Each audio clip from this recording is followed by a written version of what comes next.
Shabbat Shalom. Shabbat Shalom.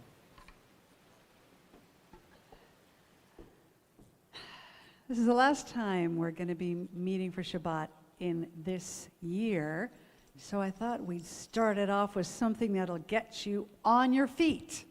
Sound good? Page 23, Ki Yesh Merah Shabbat. Let's do it.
Please be seated.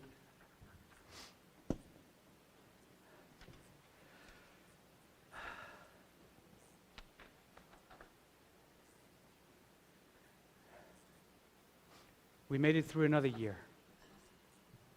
It's kind of pretty amazing. Thinking back of where we started and how we have come to this day. It's a shechianu moment, really, for all of us, for our community, for Bet Alef itself, for this country of ours. I mean, the way it started the first week, we weren't sure we were going to have a country at that, crossroad there on the 6th of January. But I guess we have some kind of built-in resilience, and it's good to know. And it's good to be here. I was reading an article this week about after all that we've gone through, some of those articles that are always around when the end of December arrives and journalists love to look back. And there was just this article who was just line by line telling us all of that has happened just this past year, starting with January 6th. And the headline was something like, the world is on fire, why are we still going to work? And it was really a catchy title. The world is on fire, why are we still going to work? And the journalist was making the point that it's really bizarre. It was based on, I guess, an email that was sent around, and I was in France when all of this unraveled here early January last year, but I guess there was a famous text or email that got around and said, I'm at work, I'm looking at a coup happening in Washington, D.C., should I still be working? It's like, and the article was making the case that it's amazing how we Americans, through thick and thin, have not stopped going to work. Work has changed, but it's very interesting that there was no, is it right, is it wrong? There was no, just looking at, this planet is unraveling with climate change. The political system is unraveling. The democracy is in danger everywhere in the world. The list goes on and on and on. And the article, we have a pandemic. 800,000 Americans died over a year and a half. And the article was, and somehow we're still go to work every day. And it just made me think. So I don't have an answer to that, but I think it's worth thinking about what that says about us, really, in this day and age. Maybe going to work is the one thing we know is safe, is the one thing we understand, more or less. I don't know. There's something about that psychologically I think is interesting to think about. At least this article was.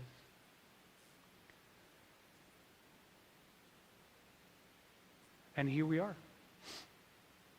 24 Shabbat services. The first few, I had pre-recorded my talk because I was caring for my mother in France. If you remember, it seems to be 1,000 years ago. And then Diana was just in charge of everything. And it's really just beautiful the way we supported each other.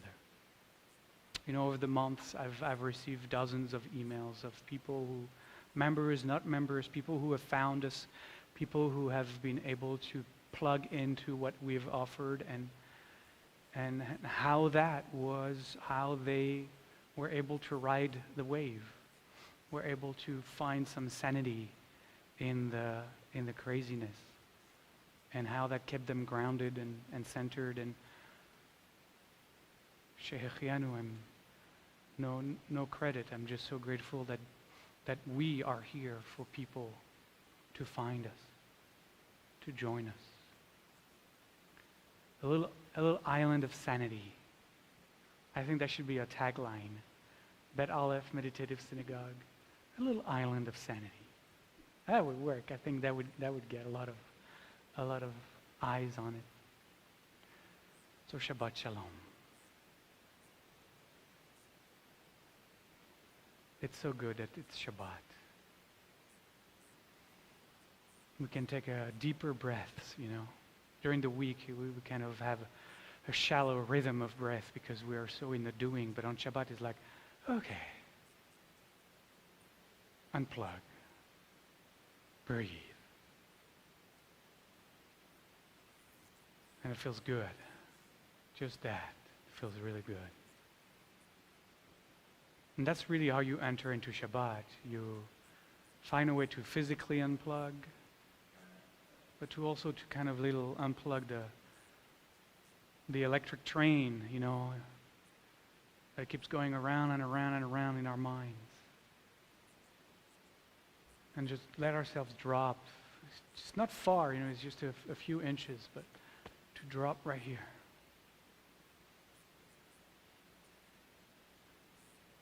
The path less traveled.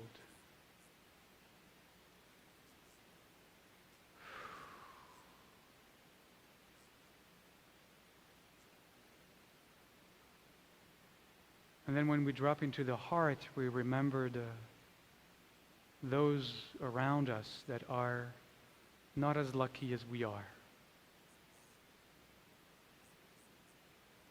This Shabbat, for the last time, as we've done this last 3 months, we're going to share our tzedakah with those who have been fleeing Afghanistan and who have come and are trying to resettle, restart a life here in the Northwest, here in Seattle. And we're supporting Jewish Family Service, who is jumping in when they saw that need, and with many years of experience doing this, are essential to supporting all of those families, hundreds of families at this point that have come here, and that Jewish Family Services helped with, you know, bilingual translators, but also all the physical and all the financial needs that anyone, you know, think about what it would take to come from the other side of the planet, not speak the language, and find yourself in a very rainy city. So that's the organization. We're supporting that effort at Jewish Family Service. This is the last Shabbat. We have the opportunity to make donation, to give tzedakah, to support them, and I hope that you at home and you here tonight will find it in your heart to share of your abundance, whatever that looks like, feels like for you. If you are here in this space, our tzedakah box is right here in the back of the sanctuary, but before the door. If you're home, participating from home, just quickly go to our website without leaving the space and find where it says donate on the left, and you'll find the page that will get you to share from your heart with those in need. And while all of that is happening, to give you the time, we're going to turn to page 14 with a delightful version of Shalom Aleichem by Debbie Friedman.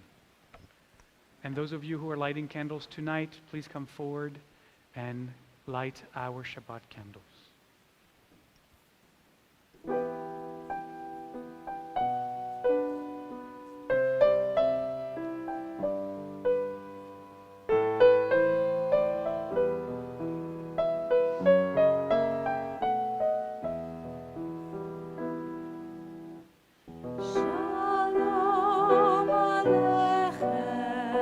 Shalom Aleichem, Aleichem.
Shabbat, as for every Shabbat, we invite members of our community to come forward and kindle the candles in this space and share with us what they are marking, celebrating, honoring.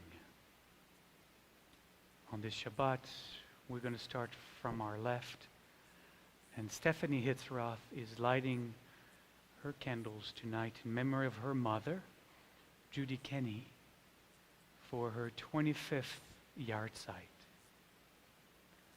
Next to Stephanie is David Krupkin. David is lighting in memory of his grandmother, Millie Magid, as well as in memory of his grandfather, Hai Krupkin, on both their yard site as well. And next to David is Shelley Oakley, and Shelley is lighting in celebration of her daughter, Emily, on her birthday today. She's a teenager now, right? Yes. Also, with gratitude for good health and laughter.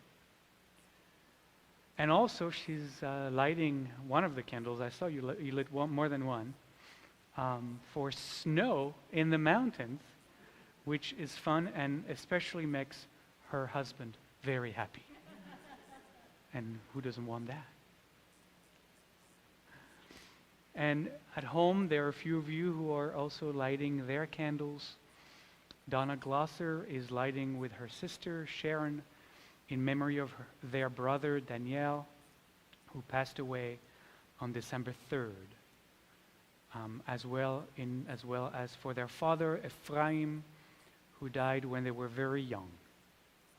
Danielle was a half-brother who filled a father role in those early years, and then later in life was a really dear brother to them. Jody David and her sister, Amy Mendelson, are lighting at home tonight in memory of their mother, Donna Harris, who died on December 10th, just a few days ago. And the two of them are also remembering their grandfather, Dr. Harry S. Mendelson, on his yard site. At home also, Sherry Schmody is lighting tonight in memory of her dear friend, Nan Benson, who passed away on December 6th, also just a few days ago. John Danker in Colorado is lighting his candles tonight in memory of his aunt, Lillian Danker, who died December 15th. Lillian was the last of John's father's 7 brothers and sisters, and with her passing is the passing of an entire generation. Elizabeth Heath is lighting her candles tonight in memory of her dear friend Ida Gold on her 19th yard site. And also lighting from home is Norm Freeman, who is lighting in memory of his mother, Jeanette, on her 4th yard site this Shabbat.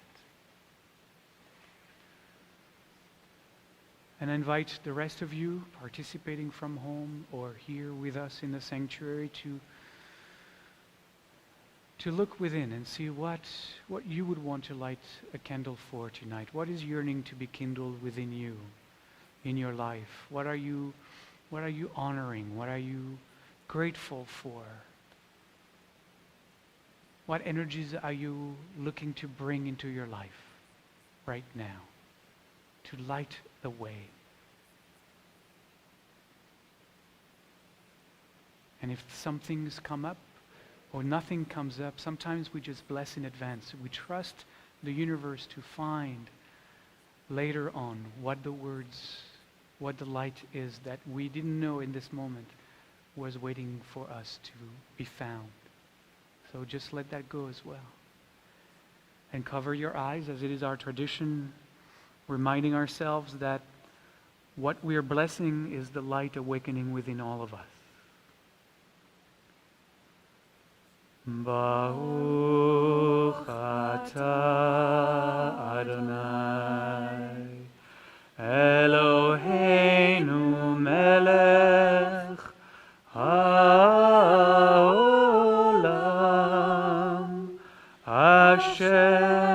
קידשנו במצוותיו וציוונו להדליק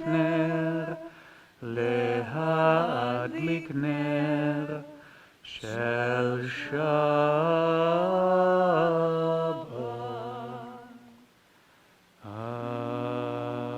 Amen. Thank you.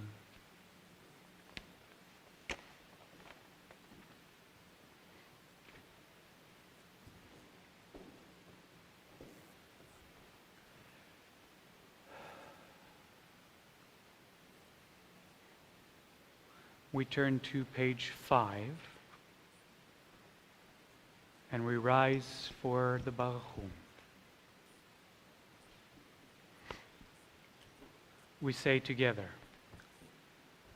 Baruch Hu et Adonai HaMevorach. Bless the Eternal, the one who is blessing. Baruch Adonai HaMevorach le'olam va'ed. Blessed is the Eternal, the one who is blessing eternally.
And at the top of page 6, we share together the words of the Shema, the central affirmation, the central mantra of our tradition.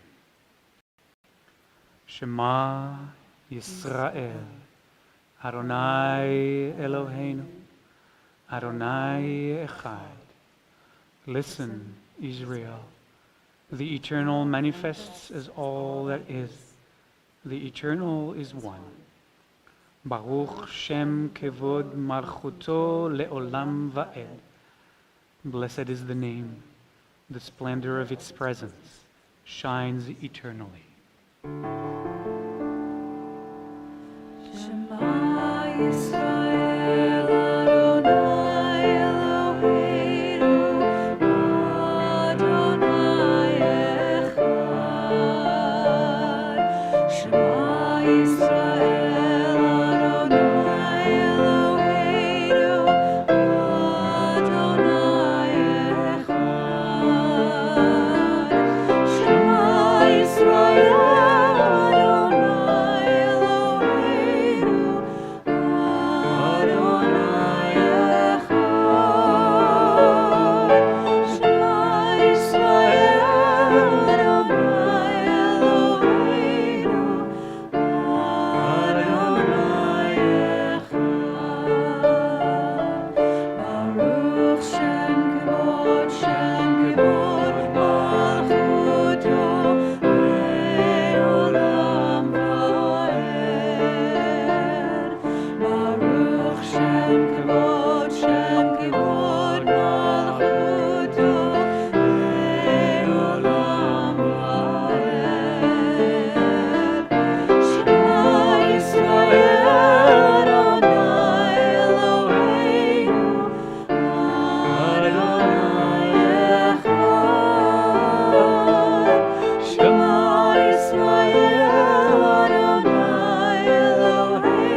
Please be seated. We continue in the middle of page 6 with the Ve'ahavta. ואהבת את אדוני אלוהיך בכל לבבך ובכל נפשך ובכל מאודך, והיו הדברים האלה אשר אנוכי מצווך היום על לבביך, ושיננתם לבניך, ודיברתם בם, בשבתך בביתך, ובלכתך בדרך, ובשוכבך ובקומך, וקשרתם לאות על ידיך, והיו לטוטפות בין עיניך, וכתבתם על מזוזות ביתך ובשעריך, למען תזכרו ועשיתם את כל מצוותיי, והייתם קדושים לאלוהיכם. אני אדוני אלוהיכם, אשר הוצאתי אתכם מארץ מצרים, להיות לכם לאלוהים. אני אדוני אלוהיכם. אמת.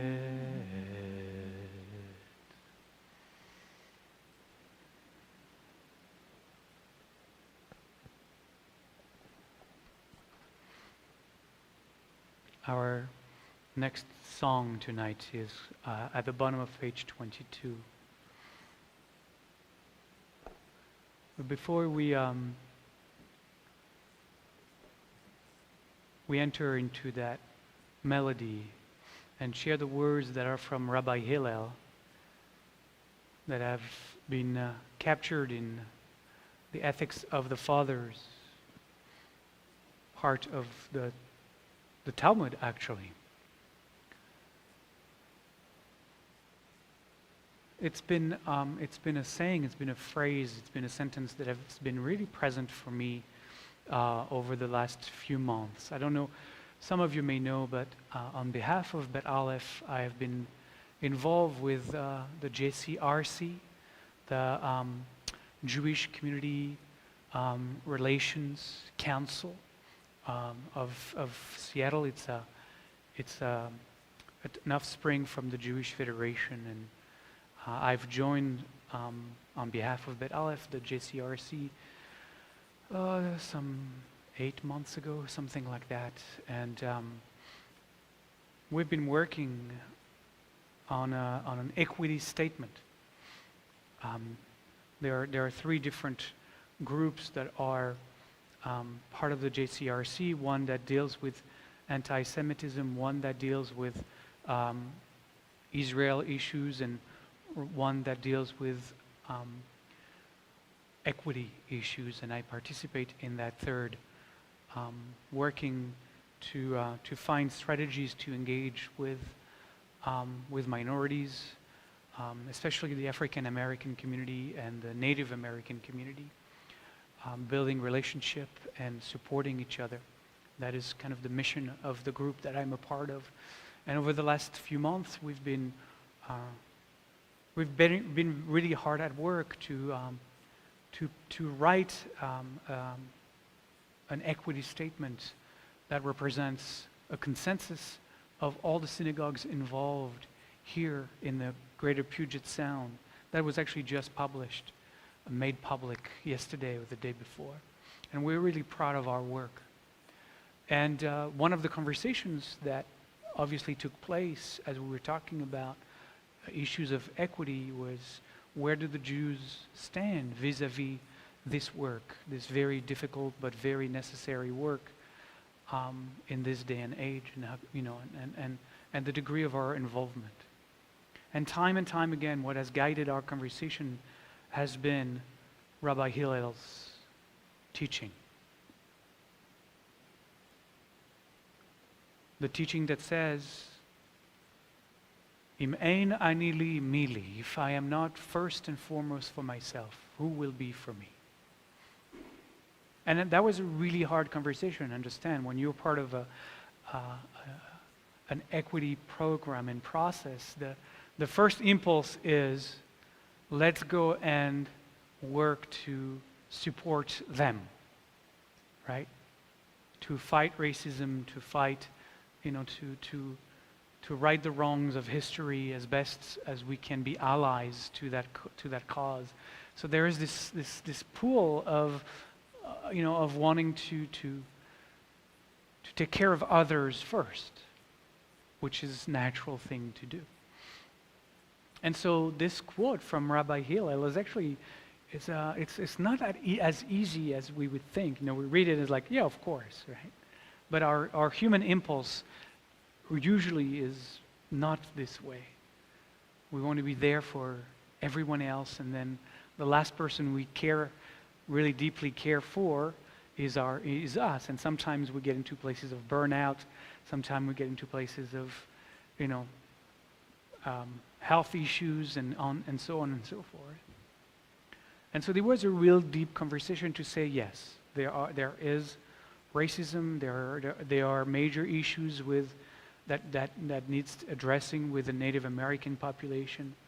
Absolutely. Are they more important than what the Jews are going through right now in America and the rise of anti-Semitism? Yes, absolutely. Though there are and acts of anti-Semitism are multiplying, and it's becoming less and less comfortable to be here in America. It feels less and less comfortable, and we really have to worry about that. It is not yet to the extent of what other minorities are going through on a daily basis and suffering through on a daily basis. And im ein ani li mili, if we as Jews don't engage and try first and foremost to tackle anti-Semitism, who will do it for us? Who will do it for us? And in fact, I'm reading a lot around this kind of topics, obviously. And in fact, we can trace the anti-Semitism on the right to actually a core that is anti-Semitic, a racist, sorry. We can trace the racism against people of color on the far right from a deep core of anti-Semitism. And so it is our job, as the committee of the JCRC agreed, that we need to follow Rabbi Hillel's 2,000-year-old injunction. It is each and every one of us, not just the JCRC, the Jewish Federation, Rabbi Olivier, or the leaders of the other congregations and institutions here in Seattle. It is us. It is all of us. And we need to wake up to how anti-Semitism shows up. We need to learn. We need to educate ourselves. And we need to be the voice every day to counter that anytime it shows up. And I'm teaching that course on anti-Semitism right now, and somebody was asking, how do we do that? And I said, it's hard because it's a game of whack-a-mole, It shows up over here, and then it shows up completely in a different shape, in a different way over there. But with every single occurrence, we need to be here. We need to call it out.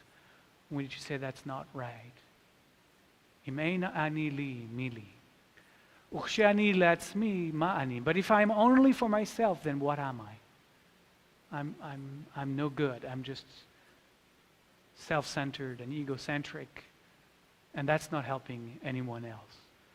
So as we wrote the consensus, as we wrote that platform, we said, from this ground of knowing that we are working to support us, to be on solid ground for us, then we can reach out. Then we can lend a hand. Then we can march with everyone. Then we can take action to support everyone else as well. And then we looked at each other and we said, well, when do we start? And Rabbi Hillel said, Im lo achshav, matai. And if not now, then when are we going to do it? So this is perhaps, as we close this year, the call to action for next year, because it's going to come at us, and it's going to multiply, and it's going to be right in our face, unfortunately. So let's take Rabbi Hillel with us as we sing the song.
We are on page 8, and we rise for the Amidah. And we say together, Adonai Svatai Tiftach, Ufi Yagid Tehilatecha. Eternal One, open my lips that my mouth may declare your praise.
Baruch atah Adonai Eloheinu ve'Elohei avotenu ve'imotenu Elohei Avraham Elohei Yitzchak ve'Elohei Yaakov Elohei Sarah Elohei Rivka Elohei Leah ואלוהי רחל, האל הגדול, הגיבור והנורא, אל עליון, גומר חסדים טובים, וקונה הכל, וזוכר חסדי אבות ואימהות, ומביא גאולה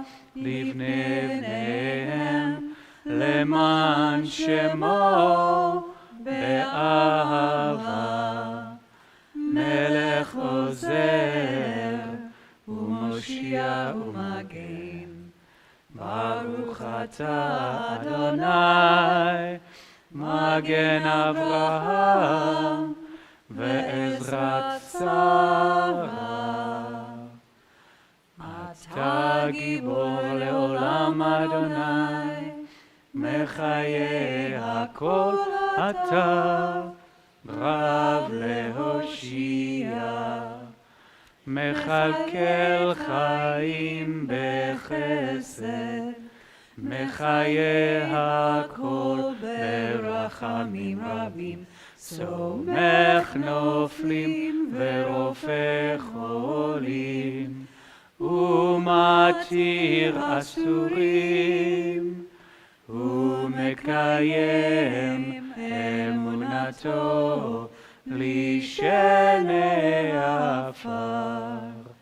מי כמוך בגבורות, ומי דומה לך, מלך ממית ומחיה, ומצמיח ישועה, ונאמן אתה להחיות הכל. Baruch atah Adonai mechaye hakol.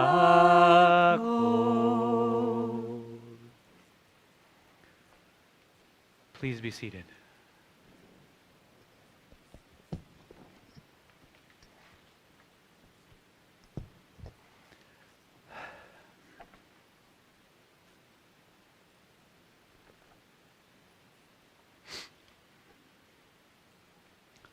So we've come to the end of the book of Genesis.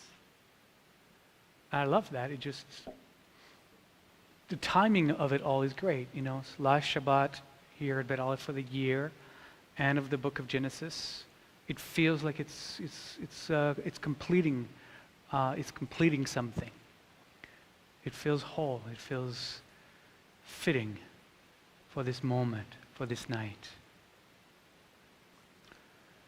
Much happens in this last Torah portion of the book of Genesis. Too much that I don't have a lot of time to tell you everything. So I'm just going to, concentrate on one aspect of the story. And one critical aspect of the story is the passing of Jacob, our patriarch Jacob in this Torah portion. Passes away. And it's a fascinating way, the way that is painted, described in the Torah. As Jacob's life comes to an end, having now been 17 years in Egypt, just so you know, to remind all of us that Jacob and his clan, 70 people all together, came to Egypt because there was famine in the land of Canaan, where they were dwelling, and Joseph, who had risen to be second in power in Egypt, just below Pharaoh, had saved Egypt from that famine. Egypt just emerged from this crisis as the leading power in the region, with an abundance of food, which they are going to use to grow, in fact, their power over their own land and over the region as a whole. And Jacob is invited by Joseph to come with the entire mishpucha, all 70 of them. It's big Passover dinner, as you can imagine, to come and settle in the best land of Egypt, the land of Goshen, the most fertile of the land, with the agreement of Pharaoh. And so Jacob has come, has been 17 years in Egypt, and his life is coming to an end. And as his life comes to an end, he gathers all his sons around him. And he says to them, "Gather around that I may tell you what will happen to you to the end of your time on this earth." And interestingly enough, that is not what happens next. Like Jacob says, that's what I'm about to do. Come around, come and hear. Everybody sits around their father to hear, each on its own, what will, their future, basically. It's kind of ominous promise to make. But instead what happens is that Jacob blesses them, each of them, based on, in fact, what he knows of them and their shared history. So you can imagine that the rabbis are scratching their head. Because if the Torah says one thing, why does another thing happen?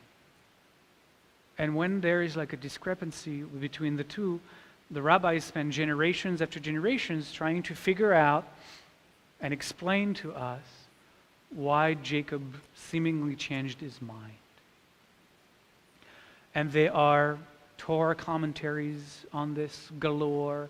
There are midrashim, storytelling that are written to and kind of inserted in between what Jacob invites his son to listen and what actually he says. And I found one very interesting, actually, that came, a midrash that is to be found in the Talmud itself, in the tractate that is called Pesachim, that deals with Passover. And if you're going to look it up, it's chapter 51, folio A, 56, folio A. And the story goes that Jacob was about to do what he said he was going to do when suddenly the energies of prophecy lifted from him, which is a beautiful way that the rabbis understand how prophecy happens. It's like prophecy is suddenly you're plugged into the energy of the universe, and it fills you up completely.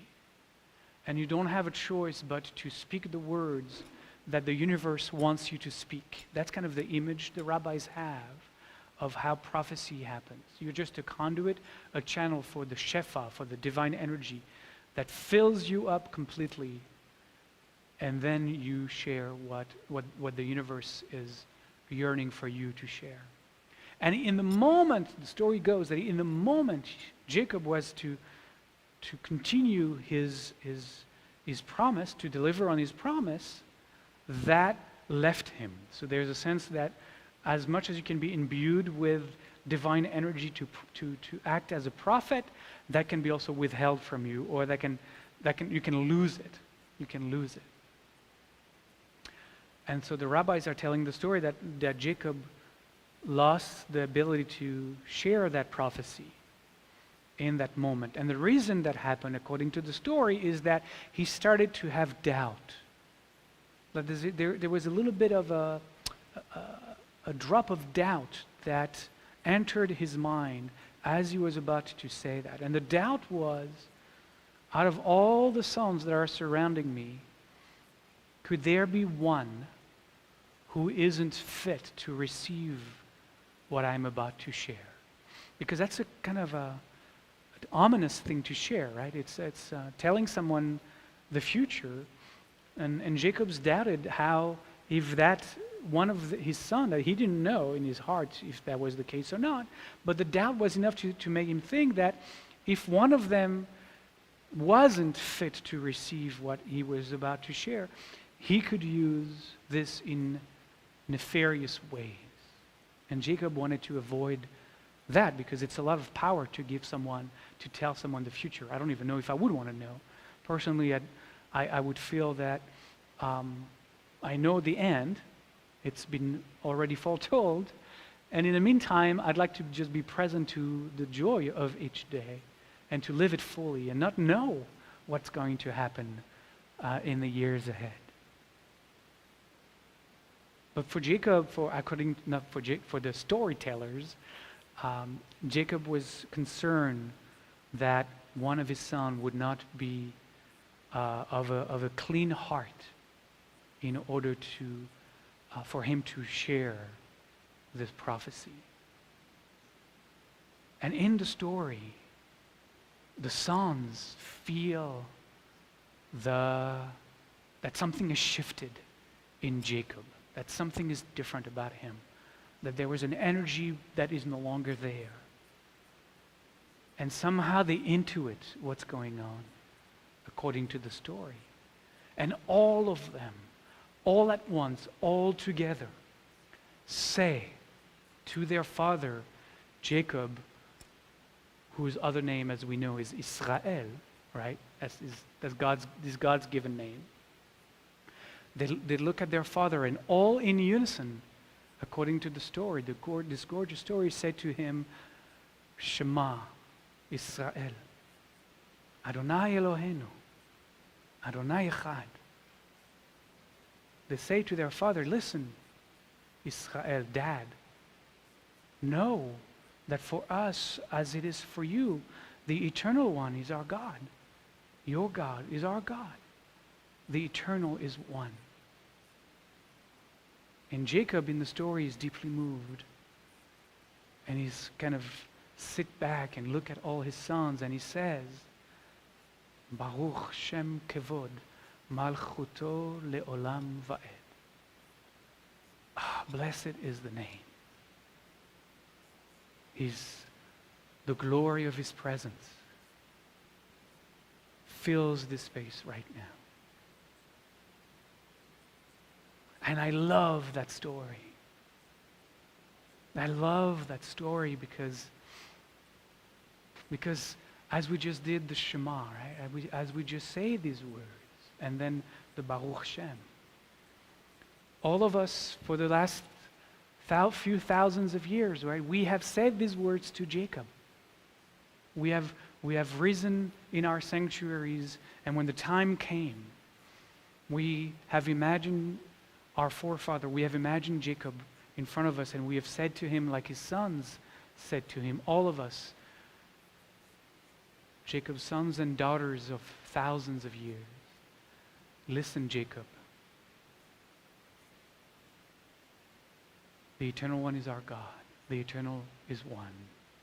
And we have heard him say every time, through song or through speech, we have heard him respond to us every time. Baruch Shem Kevod Malchuto Le'olam Va'ed.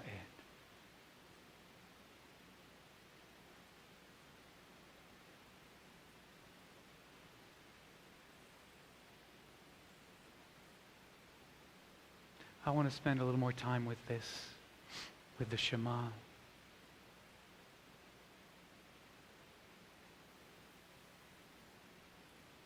Because we say that sentence, all the time when we come to services, but in Jewish tradition, really we are to repeat it as a mantra. We have to have it in front of us, in our consciousness, really at all times.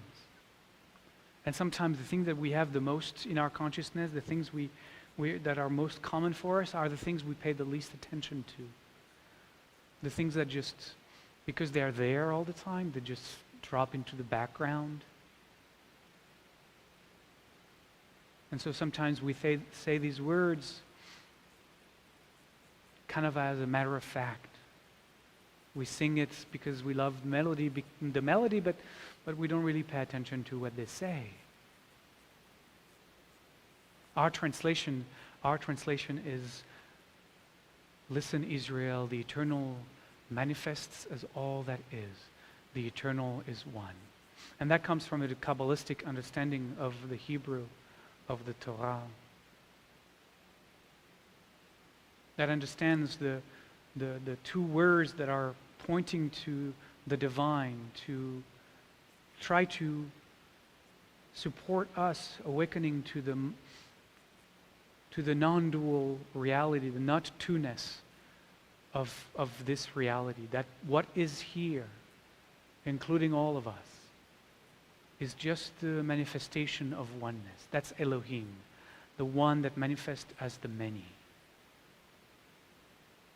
That each of us, though we appear in our consciousness separate from each other, entities like islands, we're all waves of the one ocean. All unique waves of the one ocean. Waves that are so unique that there will never be another wave like it. Never. There's never been another wave like it, and there will never be another wave like it. But it is still just a wave. And this wave of this being, and the wave of your being, and the wave of every being, ultimately, the suchness of it is just water. We are the ocean. We're not separate from each other. We're just expression of it all. And then there is this other word that try to point to something that cannot be thought of, that cannot be understood, that cannot be conceived of. This scramble of 4 Hebrew letters, Yud He Vav He, that means really nothing, because it points to the nothingness of it.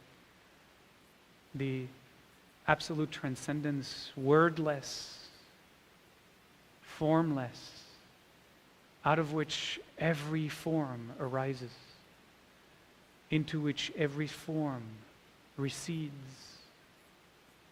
in the end. And so we read the word, the eternal, and it feels like so far away, so removed,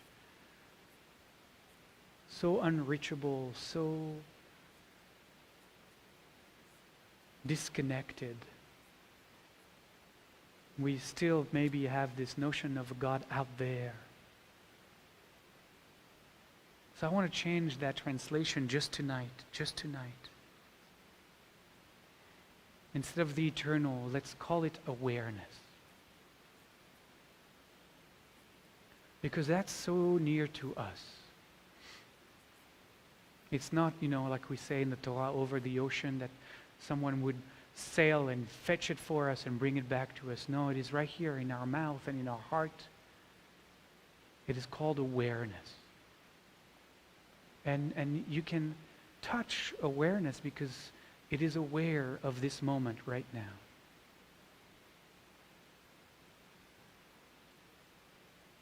It is aware of the thoughts arising in your consciousness right now.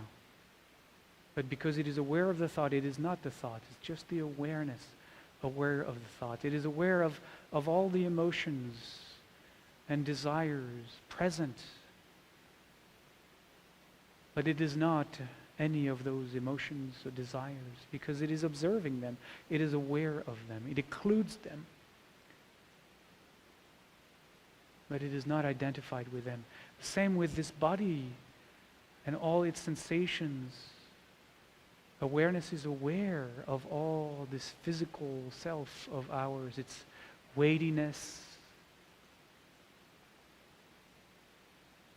it's vibrating, it's pulsating. But awareness, if you close your eyes for a moment, indulge me.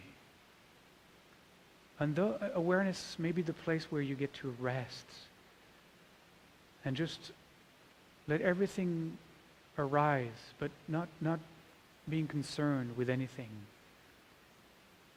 Watch those thoughts and don't worry about them. They can keep on telling the stories they're telling. They can keep having the arguments they are having, whatever it is right here. You can just observe them. They're coming and they're going, and more come and more go. Coming in, going out. And you kind of rest as awareness.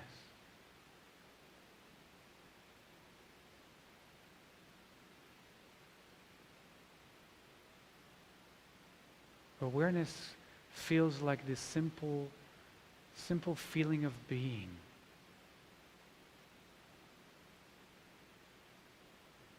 Before you are this or before you are that, you simply are.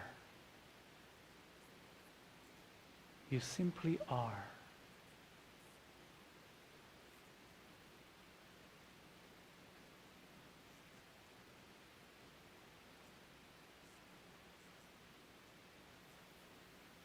And that awareness is, as you feel into it, is really restful. Is really surrendered. Awareness doesn't need anything.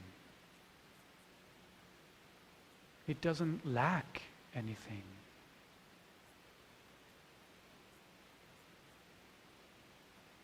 It doesn't want anything. It feels complete just as it is.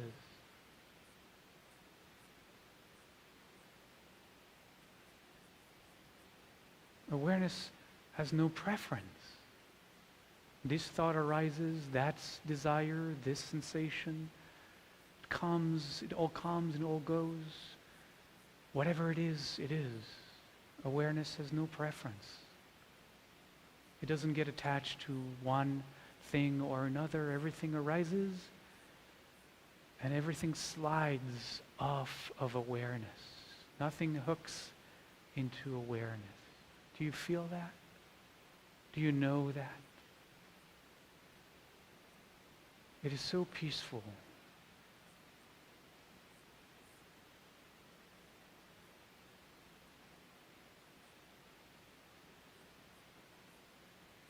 Awareness has no beginning. It has no end. Awareness is always on. It's always already here. There's nothing we have to do to create awareness. Nothing creates awareness. Awareness is here.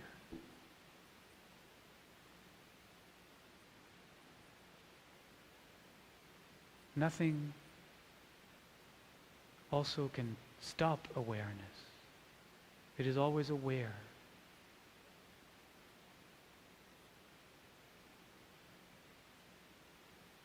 It is unavoidable.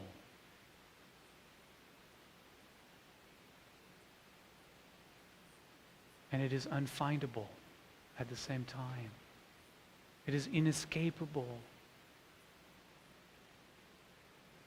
And it is undefinable at the same time.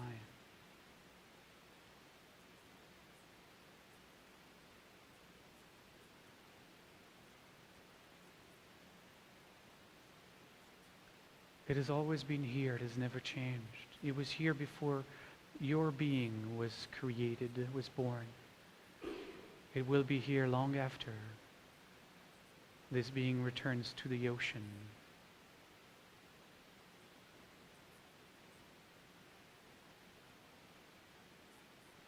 So the sentence is listen. But in Hebrew that word also means rest or be still. Be still, Israel. Awareness expresses all that is. Everything arises within awareness. Awareness creates everything. Awareness includes everything. And yet it needs nothing.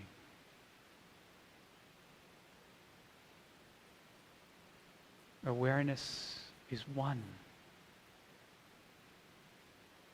The awareness that is aware of this moment through your being is the same awareness aware of this moment through my being,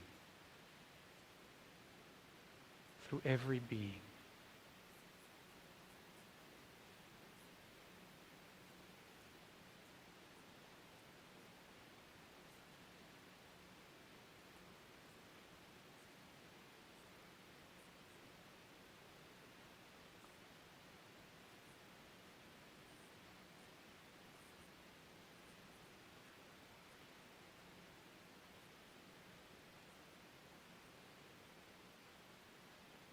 It is the most powerful, short 6 words in all of Torah.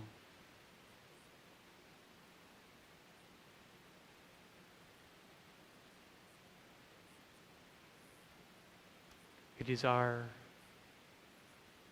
mantra, it is our central affirmation, it is really our creed. If Judaism had a creed, that would be it. Because it is so profound.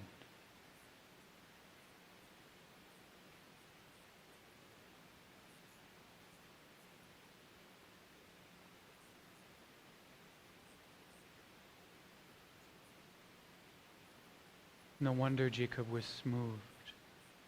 No wonder Jacob's heart just understood in that moment that he could bless his children.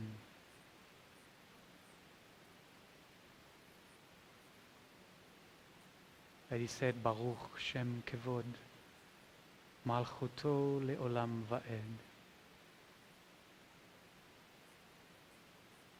We bow before the name of the presence.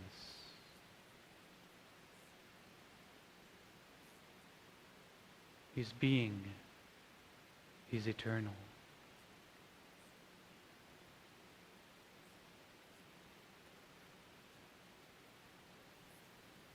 The song we're about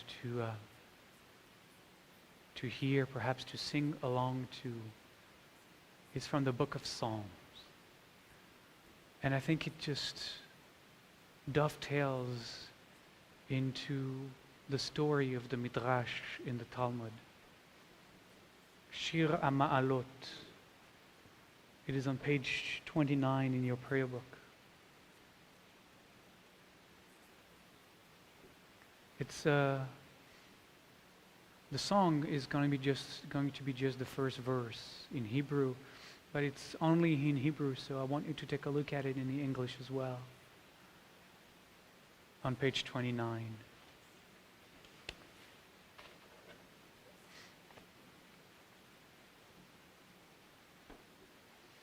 A song of ascent. You know, it's a psalm that is meant to help us reach these higher states of consciousness, that we may be filled with the energies of prophecy. When the Holy One returns us to Zion. So Zion is not a place. You know, it's not, as far as Kabbalat is concerned, Zion is not a place like Israel or Jerusalem. In fact, Zion is the Temple Mount, the Holy of Holies.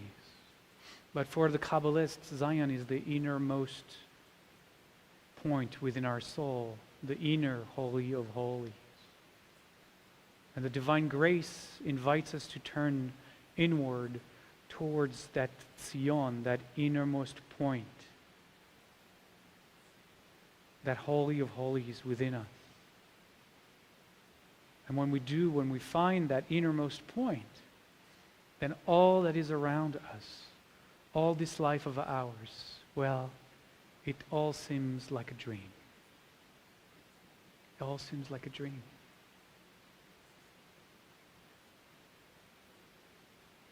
The dream that awareness dreams right now, in this moment. Can't escape it. It's happening right now.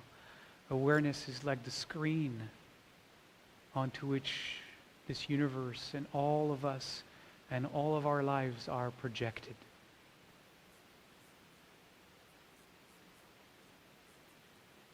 Shir Ma'alot, Beshuv Adonai et Shivat Tzion, Haynu Kecholmim. A song of ascent.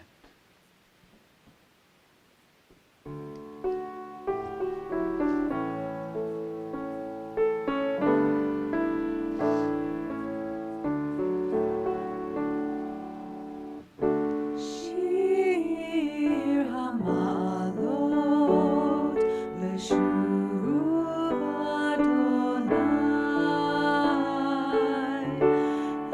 Shivat Zion Haynu Kecholmim Shabbat Shalom Shabbat Shalom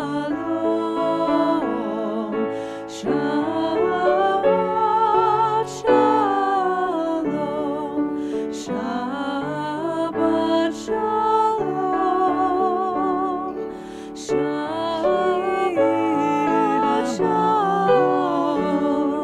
Shabbat Shalom Shabbat Shalom Shabbat Shalom Shir Hamalot Beshuv Adonai et Shivat Zion Ma'inu Kecholmim Shabbat Shalom Shabbat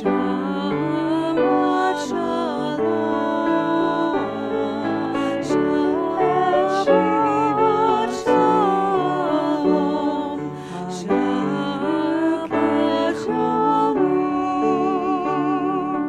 Shabbat Shalom Shir Hamalot Beshuv Adonai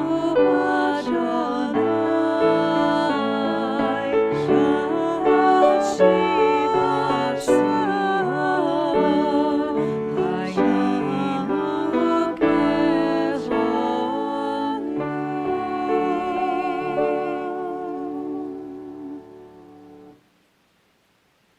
And in the shalom that is Shabbat, the wholeness, the harmony, the peace.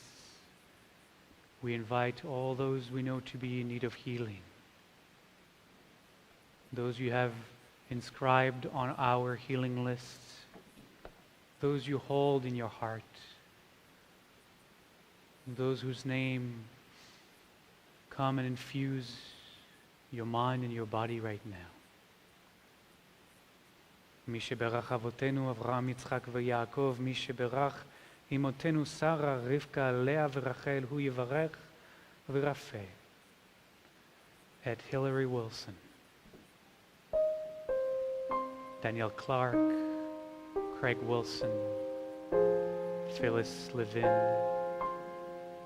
Maxwell Bernard, David Mark, John Gorham, Susan Austin, Donald Meadow, Kelly Riggin, Katie Margaret Bank, Russell Kaufman, Lynn Carroll,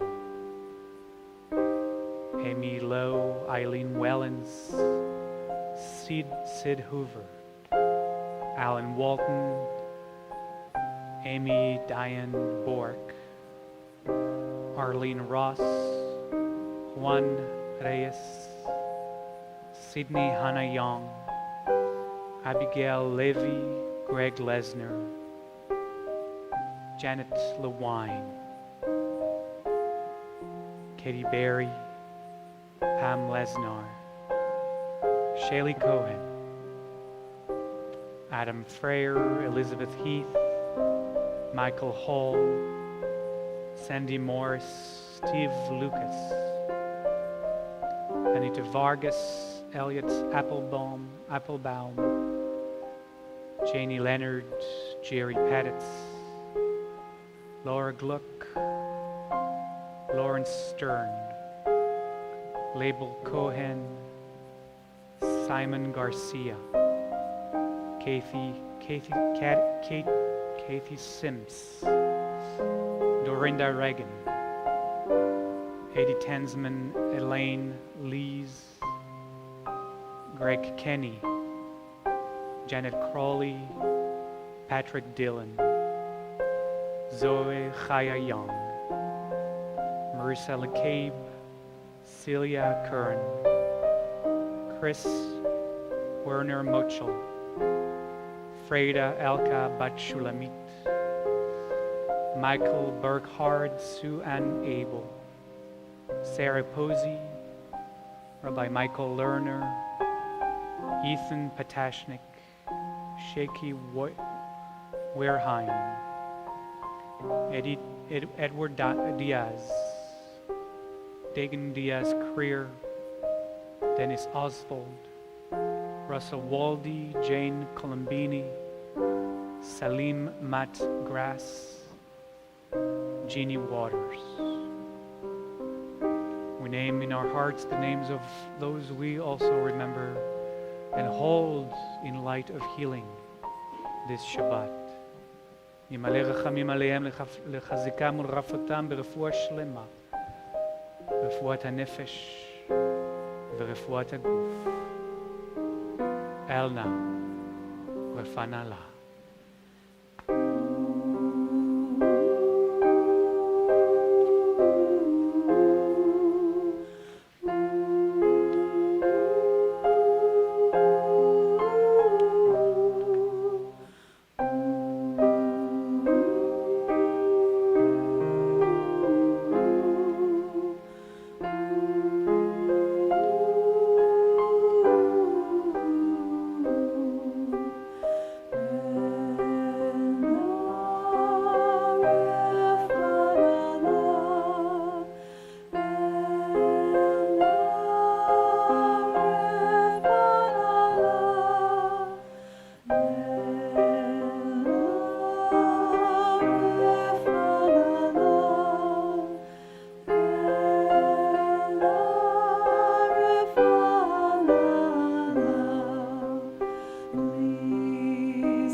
And as we have reached the concluding moments of our Shabbat service together, we turn to page 12 and we rise for the Aleinu.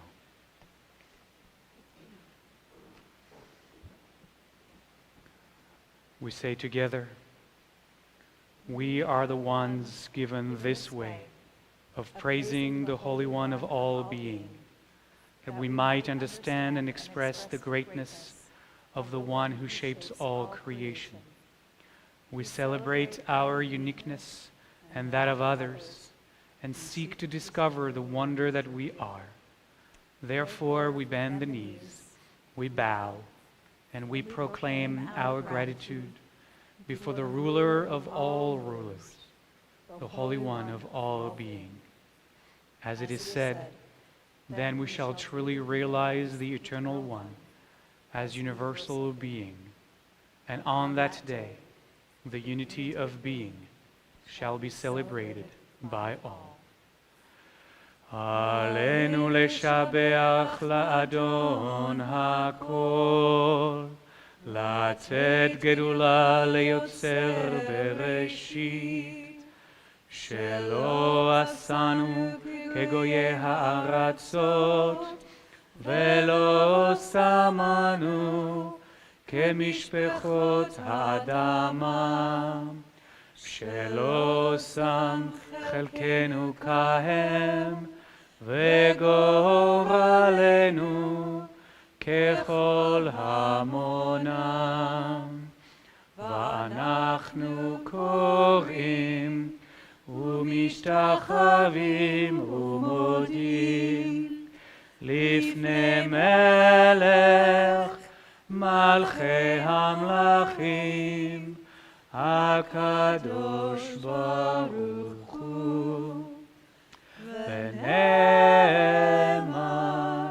והיה אדוני למלך על כל הארץ ביום ההוא, ביום ההוא יהיה אדוני אחד, ושמו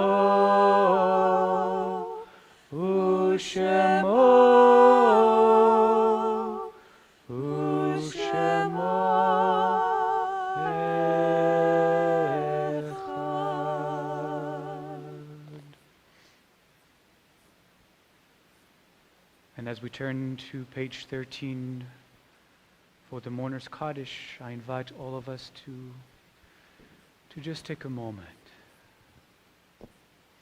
and rest as awareness. And as awareness to let arise the names, the faces, the beings that consciousness remembers and holds in its heart. Those who have made their transition from being a wave and continue on their journey of oceanic dimensions.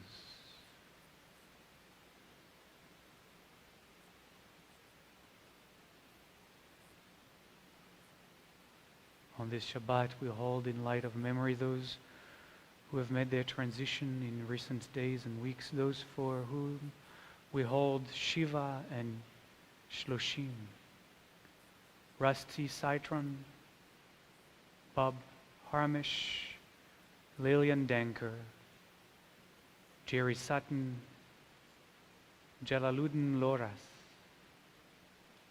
Donna Mary Harris, Nan Benson, Daniel Glosser, Michael Spiegel, Michael Ben Yaakov Vesara, Chris Werner Mochel.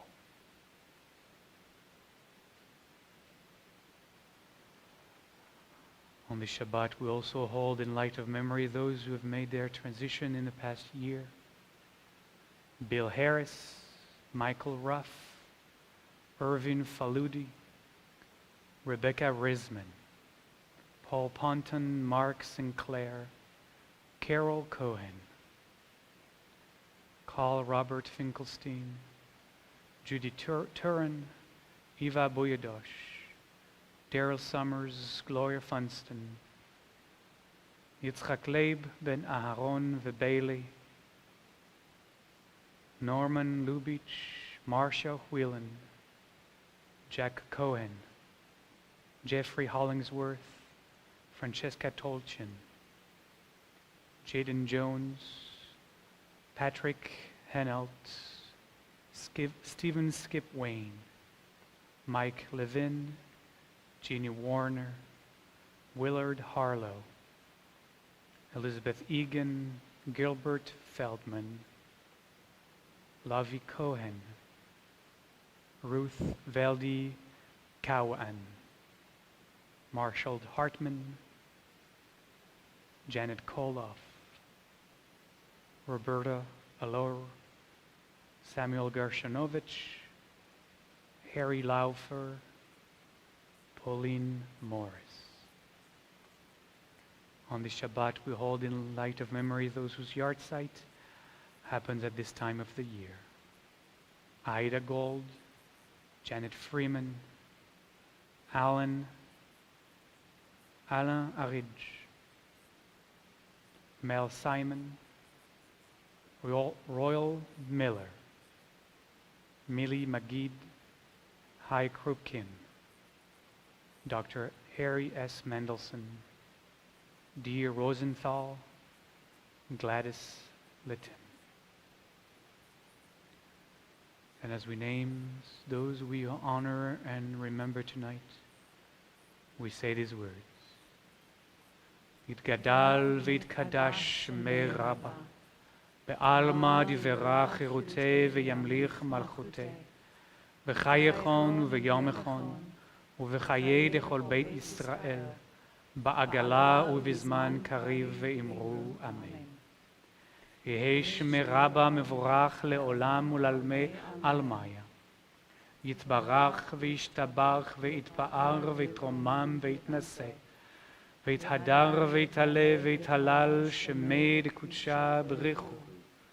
לאלה מן כל ברכתה ושירתה, תושבחתה ונחמתה, דאמירן בעלמא, ואמרו אמן. יהי שלמה רבה מן שמיה, וחיים עלינו ועל כל ישראל, ואמרו אמן.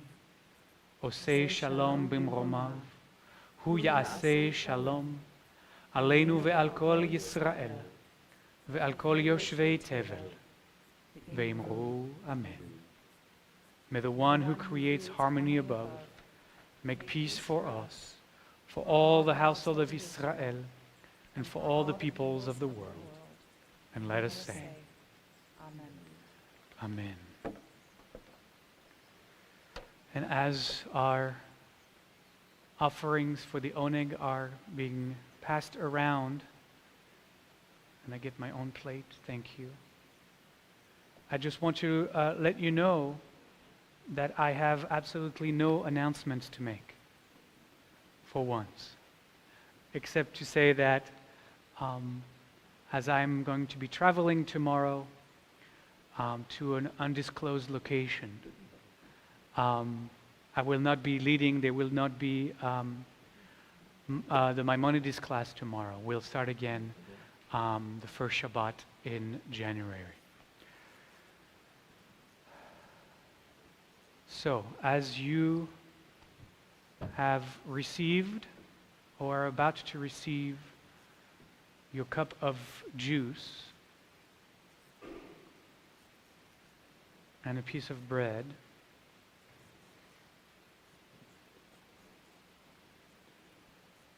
which is coming around quickly, I hope at home you are able to also find the fruit of the vine. It could be a grape juice, it could be wine, it could be champagne for all I know.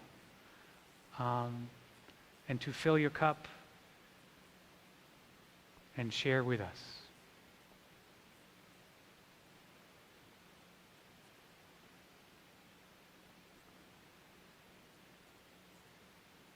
Baruch Baruch atah Adonai, Eloheinu melech haolam, borei peri hagafen. Amen. Baruch atah Adonai, Eloheinu melech haolam, asher kideshanu b'mitzvotav v'ratzavanu b'shabbat kodsho be'ahava u'vratzon hinchilanu zikaron lema'aseh v'reshit ki hu yom techila למקראי קודש, זכר ליציאת מצרים. כי בנו בחרת, ואותנו קידשת, מכל העמים. בשבת קודשך באהבה וברצון הנחלתנו. ברוך אתה אדוני מקדש השבת.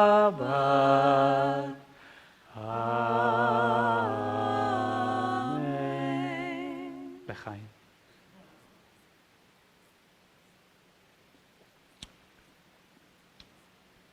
And as we raised our piece of challah, piece of bread, whatever you have at home, a cracker, whatever is around the house. Baruch atah Adonai, Eloheinu melech haolam, המוציא לחם מן הארץ. Amen. Shabbat Shalom. So, to conclude, we're going to share in one of my favorite songs, of course, to usher us into 2022 with blessing. We are on page 30 and we sing together Tefillat Haderech.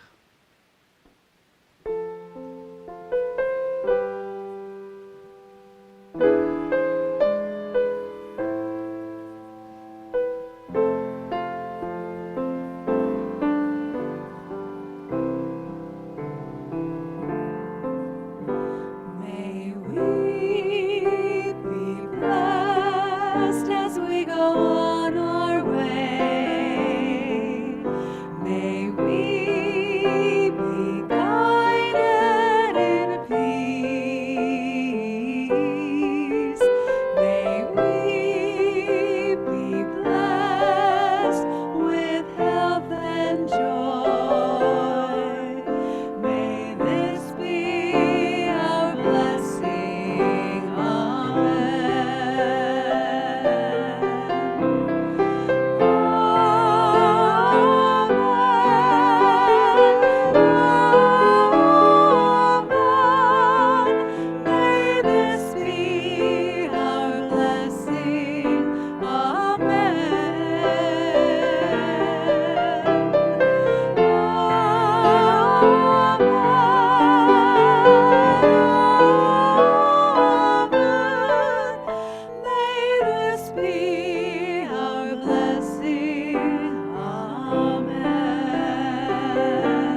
Shabbat Shalom. May you be blessed on this 2022. May the rest of this year be filled with joy. And we'll see you